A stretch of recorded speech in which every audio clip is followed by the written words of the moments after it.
My name is Rachel Kazan. I'm currently Chief of Consumer Affairs and Outreach Division in the Consumer and Governmental Affairs Bureau. Before this, I spent about 12 years in the Wireless Bureau. I spent about 15 or 20 years in finance. I worked at the Resolution Trust Corporation back in the early 90s for cleaning up the first savings and loan mess. I find certain things in Women's History Month or Women's History fascinating, and parts of it are things like when I was in college, or you'd walk through halls and you'd see photos of graduating classes or graduating classes of people from medical school or law school, and you can see over the years there'd be like pictures of 2 or 3 women out of 100 people, and then there'd be pictures of like 10 women out of 100, and then all of a sudden there's pictures and it's 50-50 women and men, and it just is fascinating to see it through the ages.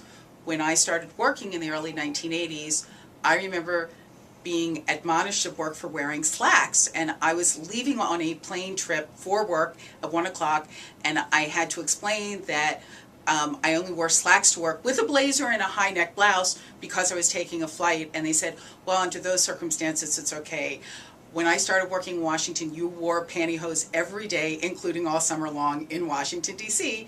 And now with casual dress, you actually can dress comfortably and casually, and you're not admonished because you're not wearing a formal skirt. So things have just changed in very strange ways. I'm currently 51, and I think people my age were kind of the first people to benefit from the people who were 10 or 15 or 20 years older, because they really were the first ones out, or much more the earlier ones out in the workforce. So when I came in, like the beginning of people were, or women were starting to move up a little bit up the scale, so it made it a little bit easier for us. Coming from banking into the federal government, it gave me an incredible sense of freedom because I could do things, and there wasn't as much of an old boy network. If I was going into a meeting in a bank working on bad loans, there might be 2 women and 8 guys, and at the RTC, or you went to the government agencies and it was almost 50-50, or you could have gone to meetings with lots of women.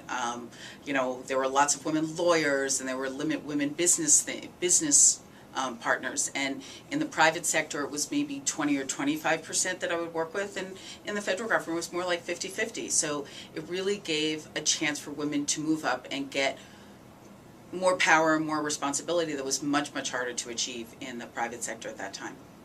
I have had incredible amounts of support and help from friends and coworkers here. Just tremendous. If there's any family issues, anything that goes on, people are incredibly supportive and flexible. And I even had a new employee who was transferred over and who had 3 kids who were 6 and under, and I said something like, okay, if you ever need to call in at the last minute, I understand, just make sure you call in by 9 o'clock. And the woman said, oh, why would that happen? I'm like, you have 3 children who are 6 or under, it's going to happen, please, I just wanted to let you know, don't worry about it, just let me know and we'll work around it. And she's like, oh, thank you so much. So I think helping people work around their families or work around school and things like that is actually one of the things I'm proud of doing, and one of the things that I think makes it a nice place to work. There's women jerks here too. I mean, women aren't perfect. We'd like to be perfect. We'd like to say we're everything, but there are some women here who are much more driven, and there's men who are much more driven, and there's people who accept people's lives, and there are people who don't as much. I think at the FCC, on the whole, the people on the whole, both men and women, actually value the atmosphere, actually value the family, actually value wanting it to be a nice place to work.